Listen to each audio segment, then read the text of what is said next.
Hello, Attorney John McConnin here. Thanks for listening in on our first module. This is going to be, as I said, the first module for the RPA. We're going to discuss this from the buyer's standpoint, mostly. I'll throw in a lender thing once in a while, but we'll have a separate lender section. And we're going to cover these usually 1 to 2 paragraphs of the RPA at a time. Let me go in and be formal about this because it's the first section. I may I will shorten this for further things, but this is revised 4.13.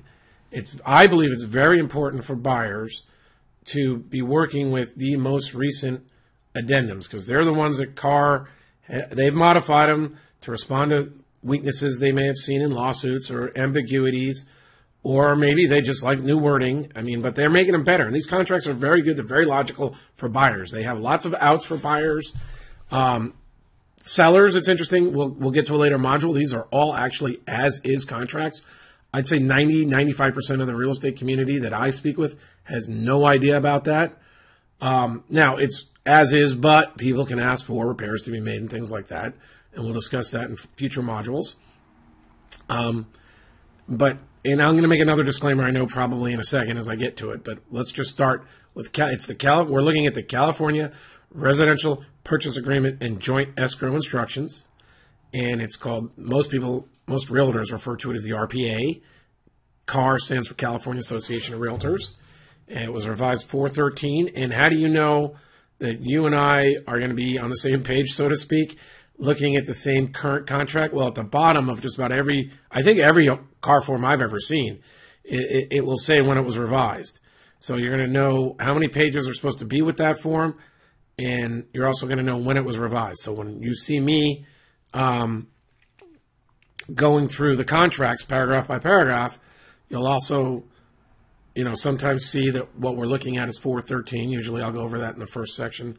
And when I'm scrolling around, when I get to that number, in this case, it'd be 3. When I get to 3, we'll probably see it. But it's important that you're working with the most recent contracts because, frankly, if the other side picked an older contract, and I've seen this, my most recent client buying an income property, it's listed by one of the major commercial brokerage firms. They're all over. They're very, very large. And they were working with the 3 to 5-year-old forms. And let me just say, I'm an attorney, and I think it's remarkable how many times I've seen people use the old forms to really gain an advantage over the person who didn't understand that they were working off the old forms. There are edges in the old forms that people may have loved them back then, and they didn't want to switch to the new forms. So my advice is, if you don't know why you're looking at the old forms, don't use them. If for some reason you feel like you have to use them, then really get yourself educated. I would highly advise speaking with a very experienced real estate attorney, someone who works with these contracts all the time. And for me, I think it's an edge. I might even call CAR. As a broker and an attorney, that's probably a really big edge because, 1, I use these forms all the time, and 2, I would go there and see if I could figure out what the edge was ahead of time. And if I can't, if you can't figure it out, you're the sucker in the room. We'll use some resources to try to find out what the angle is. Now, however, if you're just hiring an attorney and you're paying him by the hour, as I told my last client, why figure it out when you can just insist on the recent forms? So let's get to this section now is going to be paragraph 1, the offer and date. Now, this date, and this is the disclaimer, the way it's usually used is this date's sort of an identification date. It's not the date that triggers when the date that triggers time frames. If it's set up in the standard manner, would be the date that's on page 8, or the counter forms, or the addendum forms, when everything's all tied up and executed. The way most people do the transaction, that's when the date happens. This date is sort of for identification purposes, such as this counteroffer is a counteroffer to RPA written by the buyer or from buyer and dated. or however you're referring to. I mean, the forms actually have fill in the blanks, but sometimes we make counters or addendums that aren't using the blank forms, and it would be identified by this date because it hasn't been all wrapped up yet. So to me, in most circumstances, this date is for identification purposes and therefore does not have to match the date on the last page, because I'd say rarely do we get these things all signed up. Rarely is the wrong word. Frequently, it takes more than one day to get these things all wrapped up and tied together. So the offer comes in and maybe it gets all tied together 2 to 3 days later. So this date is for identification purposes. Now let's get to the offer. And this is an offer from buyer or two buyers or a corporation. I would generally say you want to, in a competitive environment, you want to look strong. You don't want to be too complicated. But I wouldn't get too worried about the form that is on this contract. Really, it's important that the buyer and the seller, or that the buyer matches up with who's getting the loans. So the paperwork eventually, the closing paperwork, actually, you're going to be worried about conforming the loan to the title taking. The offer, it can be amended very easily. Not too many sellers are going to be worried if you add a buyer who you can assure the buyer that the seller that adding a buyer isn't going to make the transaction more complicated. Basically, sometimes you change things as the transaction goes along. So I would not get all hung up on who the buyer is, because, like I said, the seller is really concerned about the money getting into the escrow account and the transaction closing in a timely manner. The real property to be described. Now, this is the description of the property, and this is something good realtors will do. Your title people and your escrow people will do, but eventually we've got to make sure that you're buying the property that you think you're buying. The pictures on the MLS should match up with the address, and it should match up with the assessor's parcel number. I think my advice to a buyer would be to double check and make sure that's actually happening. Let's see, the purchase price. We will have a separate module. Let me write that down. Sorry, I just banged the microphone. I'm going to make sure when I say we're going to have a separate module, that means or separate review, I better make sure I type it down. So we need to discuss purchase price negotiation and purchase price, even how you arrive at the purchase price, and that would depend on the market and the supply and demand curves that the market are experiencing at that time. So for now, just know that this is the purchase price. Just know, as a lawyer, and for the sake of clarity, I think you want to write it out as well as put the dollar figures in there.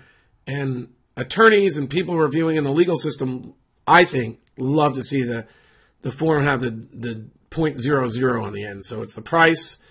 Let's say it's $500,000. You go 500, comma 00.00, and then over here you would have written $500,000. As clearly, because that's one of the most critical features, is the price. And I guess theoretically, it's possible that that there'll be a mistake sometime. That's why lawyers do it in their contracts. We write it out and we put the number in parentheses, so it alleviates most mistakes. But again, sometimes these forms are pre-filled or someone changes their mind. So you want to make sure you write it out and you put the numbers in there. And then maybe your realtor did that. So you want to make sure that they are exactly the same.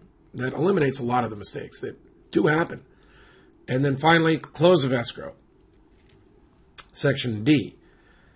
Now, for some people, and I know I recently bought a house, you've got your moving vans coming, or it's over the holidays, and your old house is going to close, or you were renting, or you're moving, and you need to be in on such and such a date. Well, I would think you want to have 5 to 7 days slush, because transactions, you have to really ride the parties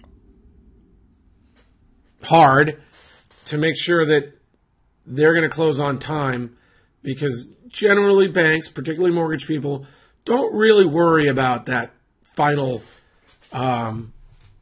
They just don't seem to care. They're a little blasé about being 24, 48 hours late, sometimes even a week late. They can find a lot of complications.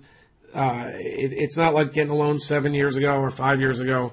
They really make sure your money's aged and you've got all the deposit, and they examine everything carefully. So if you work for yourself, you're a businessman, you've got multiple streams of income, you've got multiple accounts, get started early with your lender. Make sure you know they can close on time. In a very busy market, their staff is frequently overwhelmed and they're not going to be able to close on time. So not only is it important to have an experienced attorney, if you're going to opt for an attorney, I don't see the point of an inexperienced attorney. If it definitely, I don't understand how you could not work with a very experienced realtor. Very experienced realtors make all the difference in the world, in my estimation, in my opinion, most times. I mean, there's always exceptions. And I think you're going to want an experienced lender who does what he says. Now, we know a few of those. You may know a few of those. At my brokerage, we don't do loans, but we can make recommendations.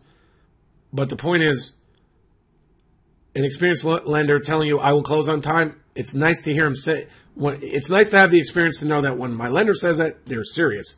Because most of the time, lenders are not serious, and most of the time, they like to blame others when they're really the bottleneck. So, close of escrow, if it's important to you, try to give yourself some leeway. And if you can't, really make sure you're working with a solid group of professionals. I prefer this because sometimes it can take, if the seller is a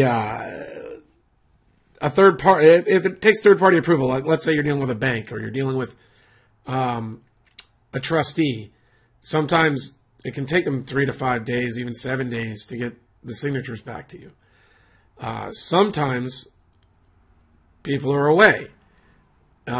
So I like, so it could be 3 or 5 days, and as a buyer, you're nervous, but you're like, well, they're telling me they're going to sign it. What choice do I have? It's still my first choice house. So to eliminate extra paperwork, crossing out, stress, sometimes you might just put in there 30 days after acceptance. If you want to look stronger, maybe you can go cash in 20 days. But if you're getting a loan, you want to definitely give your lender the time that they need to get it done. And as I said, a really busy market, it can pop up to 45 days. So that's section 1. Paragraph number 1 for the offer from mostly a buyer's perspective. And we also covered the date. John McConnin, I'm an attorney. Feel free to contact us with your questions. Thanks, bye.